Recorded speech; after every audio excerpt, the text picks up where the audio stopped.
Thank you for tuning in to the best parenting show on the internet, Post Daily Dose. It's the Post. It's the Post. It's the Post. The Post Daily Dose. It's the Post. It's the Post. It's the Post. The Post Daily Dose. It's the Post. It's the Post. Hey there, Post Facebook family. This is Kristi Saul coming at you live tonight, standing in for Big Papa Brian+Post. He just sent me a quick text message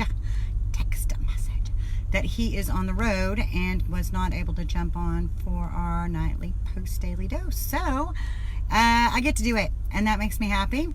Hey, Lisa, how's it going?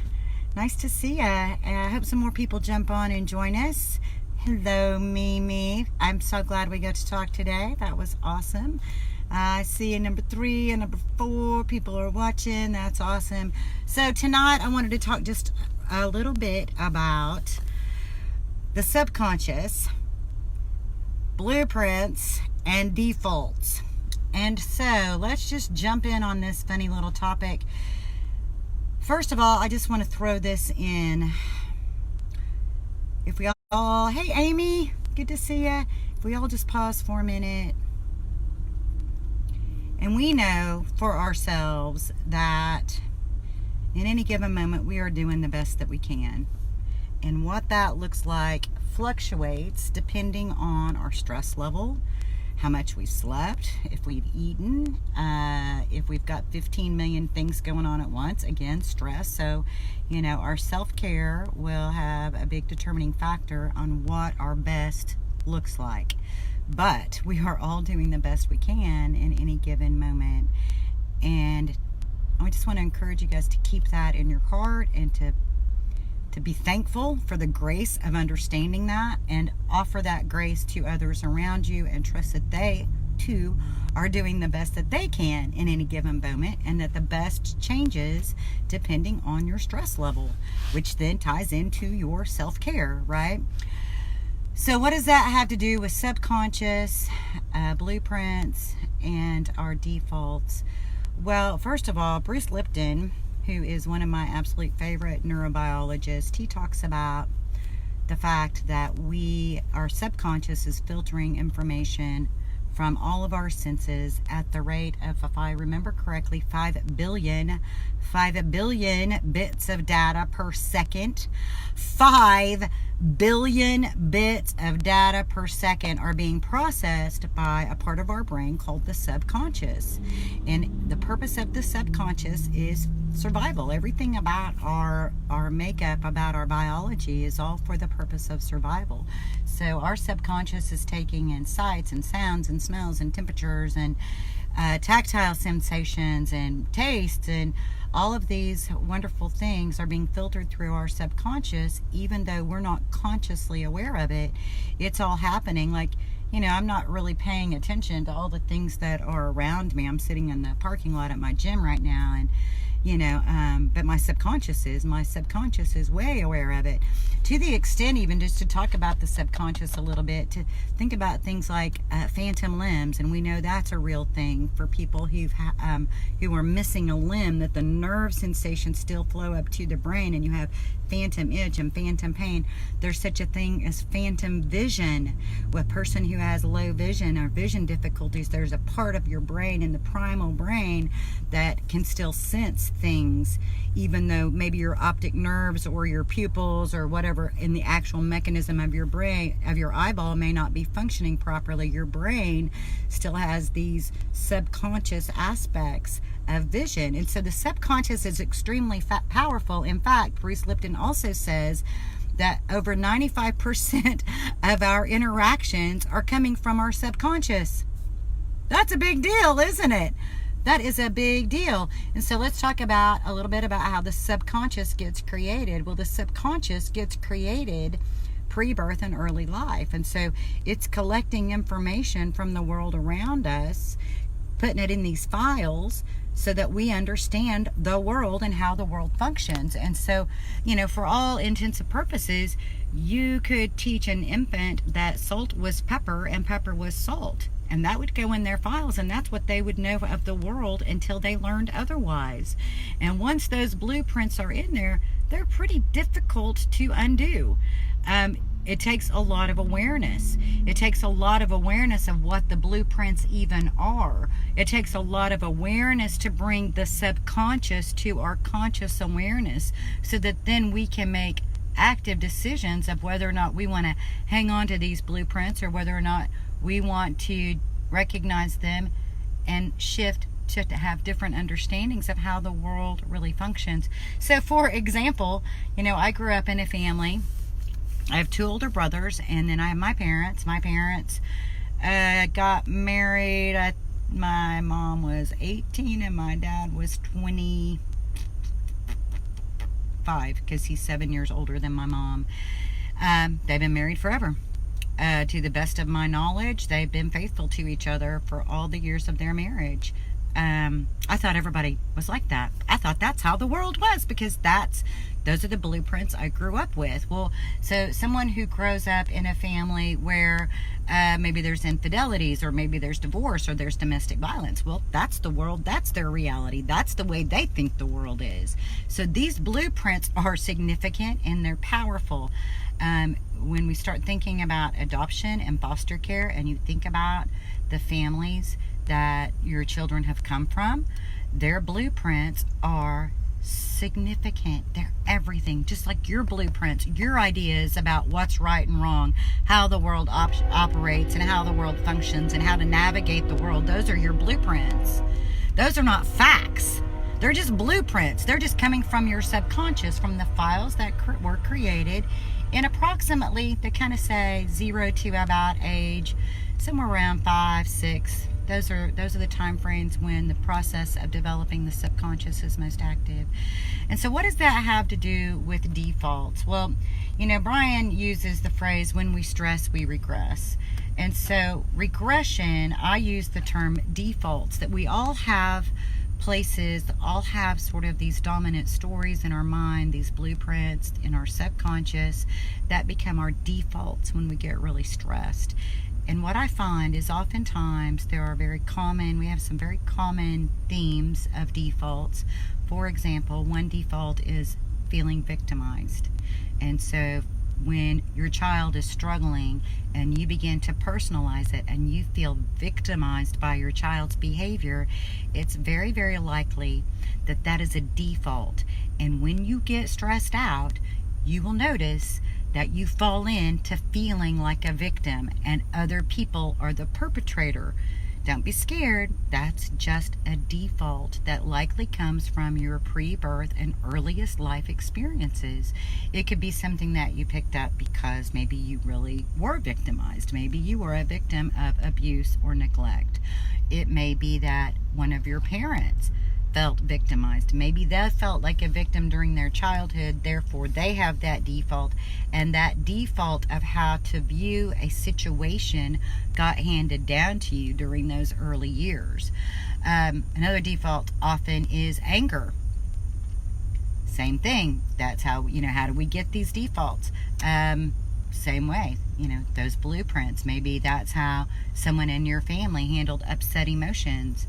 And so every time you have upset emotions, you react or respond with anger because that's your default. And especially when you're stressed and overwhelmed and you're lacking in self-care, then it makes it more difficult for us to respond versus reacting out of those same blueprints and those same defaults. I think especially during the holidays, because those are added stressors, it's really easy for us to slip into those places of regression and those defaults. Perfectionism, that's a default, right?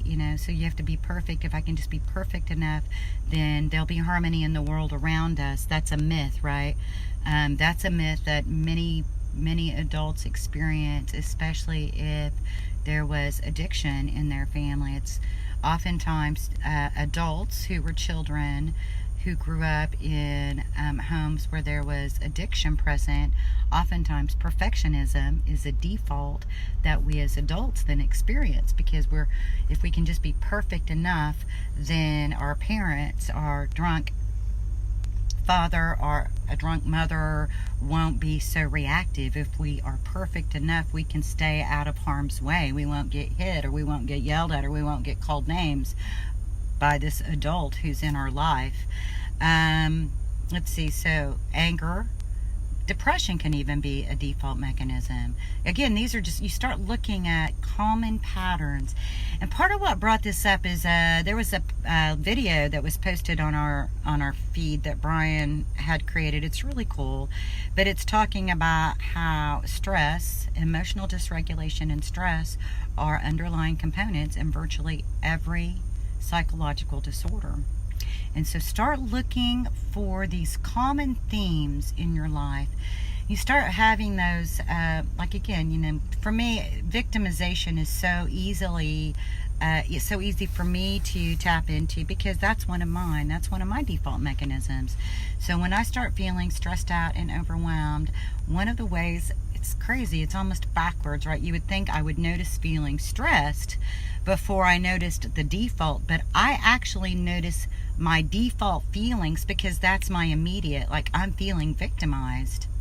And as soon as I'm like, I must be getting stressed out, this is getting overwhelming, I need to take some deep breaths, I need to pray about this, I need to turn this over, I need to calm down and get myself emotionally regulated. Because if I'm feeling like a victim, then that means I'm viewing somebody else as the perpetrator, which then means that I am not seeing them as doing the very best they can in any given moment. It also robs me of my ability to have really effective influence, because I'm just floundering feeling victimized, or I'm floundering feeling depressed, I'm floundering feeling angry, I'm floundering feeling scared. And so, I hope that there's something in that. I always say that if there's something, if you find that you have these common themes in your world, take some deep breaths and start exploring your early life blueprints.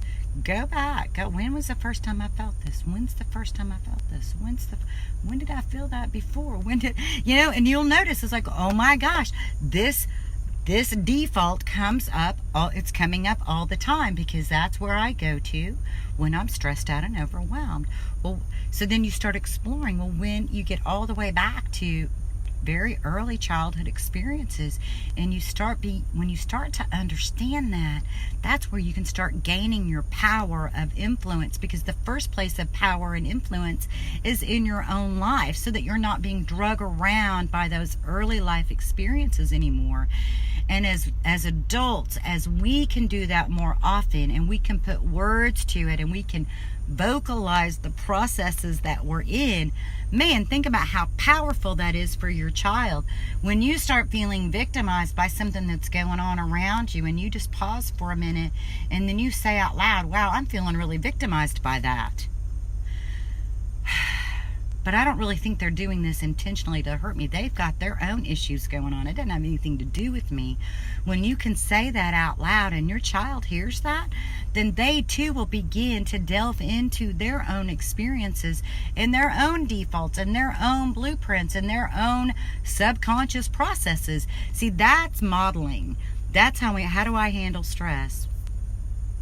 Processing it. Even if it looks like you're talking to yourself, by just doing this out loud, it starts giving our kids a different understanding of us, for one, which is huge. It puts us in this place of really being able to relate from a much more authentic and transparent place. We've got this guy who's making memes for us now, and he's taken some quotes that Brian's given in different videos, and man, they're just fabulous. They're gold. So there was one, I think it came up last night, that said, you have the right to live consciously with happiness and joy. To live consciously, to not be kicked around by those old blueprints anymore, to become awakened, to become awakened, and when we're conscious and we can take responsibility for our own selves instead of being, beaten up by those blueprints and dropping into those defaults, and we start vocalizing about it, that's then our kids are really growing, right? Then we really have an opportunity for growth. And then, don't be surprised when your kids reflect things to you like, Mom, you seem really stressed out. And to be open to accepting that, because when you can accept that feedback from your kids, then that also opens the door for them to accept that sort of feedback from you. And then we're really, I can remember, it's probably about 2 or 3 years ago, and you guys know, Marley, and, I talk about her health things. And so, anyway, I was helping her get ready for bed. And it was late, and I was tired, and I was stressed, and I was cranky, because I'm human, just like everybody else, right? And so I'm fussing at her, hurry, get up, get in here, let's get ready for bed. I am so tired, blah, blah, blah, blah, blah, blah. And this is what she said. She said, Mom, when you're tired and you try to rush about getting into bed because you're tired, you end up making mistakes and skipping steps. And 1, that's dangerous. And 2, it ends up making it take longer. She was right. She was 100% on fire with that. And I was absolutely 100% okay. Because if I can't take that kind of feedback from my child, how is she going to be able to accept feedback from me, right? So when she said that to me, I just took a deep breath and I said, you know what, baby? You are absolutely right. So I just need to take a deep breath and calm myself down, and know that by being calm and focused, it's going to be the best way for us to get through this process of getting to bed. And so, it's just, there's another story about the wisdom of children, and the ability to just be authentic and open in our relationships. So I think that's it. I talked about a whole bunch of stuff. If you guys ever get the chance to listen to Bruce Lipton, he's quirky, but he is brilliant. And man, he's got all kinds of videos out there on YouTube talking about the subconscious, talking about the power of our thoughts, talking about that reticular activating system that brings back what it is that we're thinking about and what we're focusing on, and how that causes it to grow. So focus on the good. Tonight, make sure you make a point to laugh with your child, laugh with your family at least once. And when you go to bed at night, make sure you give huge amounts of attention to all the amazing things that happened in your day. I know that there may have been some things that weren't so good, and they're going to get taken care of. But, fill yourself with that joy, and let that be what guides you into your rest and your peace and your sleep. Much love to you guys. Thank you for following us. Oh!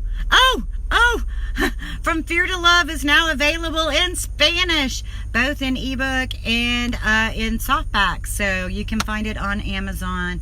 So much love to you guys. Again, thanks for following us.